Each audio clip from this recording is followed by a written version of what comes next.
Donner un ordre de grandeur d'un calcul, c'est ce que nous allons apprendre à faire dans cette vidéo que vous retrouverez sur le site monclasseurdemaths.fr. Il s'agit donc ici de trouver, de déterminer un ordre de grandeur d'un calcul, et cela consiste à donner une valeur approchée du résultat de ce calcul. Cela signifie qu'on ne cherche pas une valeur exacte du calcul, on ne cherche pas à calculer exactement la somme ou le produit dont il sera question, nous voulons une valeur approchée, nous voulons savoir combien ça fait à peu près. Mais il s'agit d'être capable de le faire rapidement et mentalement. Il s'agit donc de simplifier le calcul pour pouvoir avoir un ordre de grandeur très rapidement. Alors on va travailler sur des exemples et voici le premier exemple. Au supermarché, je veux acheter un pot de confiture à la fraise qui coûte 4,78 €, une plaquette de beurre qui coûte 3,89 € et une bande dessinée qui coûte 13,35 €. Et je veux savoir rapidement et simplement si mon billet de 20 € va me suffire. Donc ici, je ne vais pas additionner, je ne vais pas calculer la somme des trois prix que je dois payer, des articles que je dois payer. Je vais calculer un ordre de grandeur du montant que je dois payer. Et pour cela, je vais donner un ordre de grandeur de chacun des trois prix des trois articles. Alors je vais commencer par le 4,78 € de la confiture. Eh bien, je vais le remplacer dans mon calcul par 5 €. Je ne ferai pas une grande erreur si je remplace dans ma somme 4,78 par 5. De même, 3,89, je vais le remplacer par 4. Et 13,35, je vais le remplacer par 13. Je ne ferai pas de grande erreur ici, c'est quelques centimes d'écart à chaque fois, donc l'erreur ne sera pas grande. Et donc, le montant que je dois payer, je peux l'estimer en additionnant ces trois ordres de grandeur. Ce montant à payer va être proche de 5 € plus 4 € plus 13 €, c'est-à-dire 22 €. Et là, je me rends compte tout de suite que mon billet de 20 € ne va pas suffire pour payer ces trois articles. Alors évidemment, si j'avais trouvé un ordre de grandeur égal à 20 €, il aurait fallu que je sois un petit peu plus précis dans mes calculs. Alors ici, au niveau des notations, nous allons noter que la somme que nous cherchons, dont nous cherchons un ordre de grandeur, donc cette somme c'est 4,78 plus 3,89 plus 13,35, nous allons dire que cette somme vaut environ 5 plus 4 plus 13, cette somme vaut environ 22. Le symbole que j'ai mis en rouge avec les deux petites vaguelettes ici se lit vaut environ, ou bien est proche de, est environ égal à.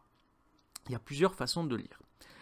Alors, puisque mon billet de 20 € ne suffit pas ici, finalement, je décide de faire moi-même la confiture. Je vais au marché et je prends un panier de 2,2 kg de fraises qui coûte 11,95 € au kilo. Ça signifie que 1 kg de fraises coûte 11,95 €. Si j'ai 2 kg, je vais payer 2 fois plus cher. Si j'ai 2,2 kg, comme c'est le cas ici, je dois multiplier par 2,2.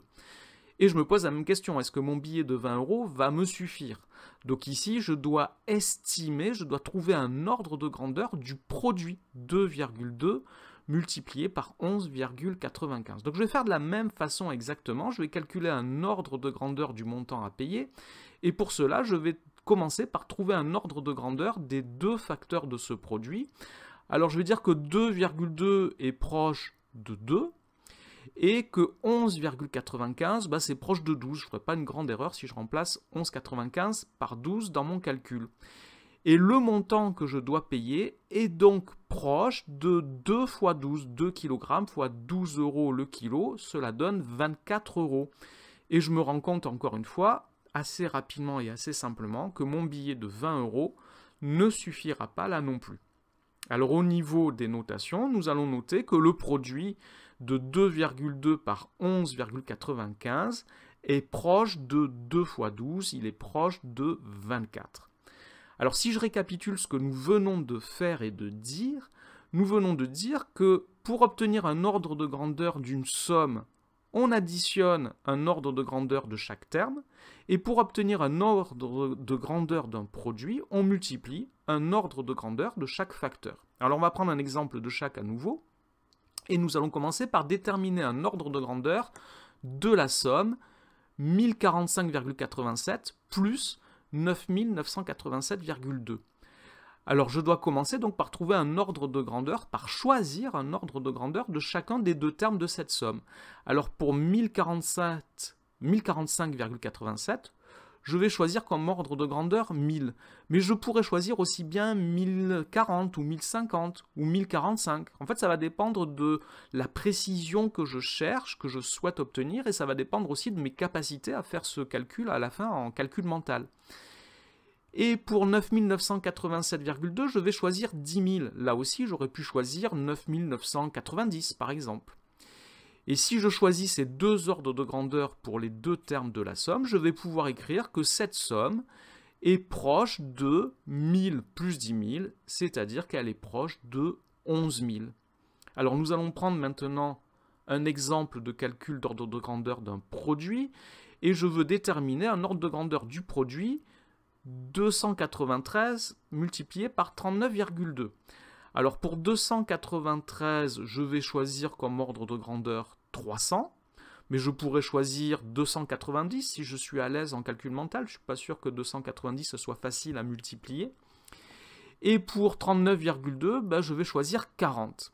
Et là, 300 fois 40, c'est un calcul que je sais faire mentalement. Je vais donc écrire que le produit de 293 par 39,2 est proche du produit de 300 par 40, c'est-à-dire qu'il est proche de 12 000. Et là, j'ai effectivement un calcul que j'ai pu faire mentalement et rapidement.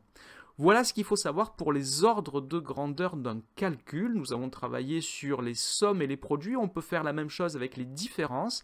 Avec les quotients, il faut faire attention suivant les nombres que l'on a, mais le principe reste le même. Cette vidéo est maintenant terminée. Merci de l'avoir regardée. N'oubliez pas de lui donner un j'aime et de vous abonner à la chaîne. Au revoir.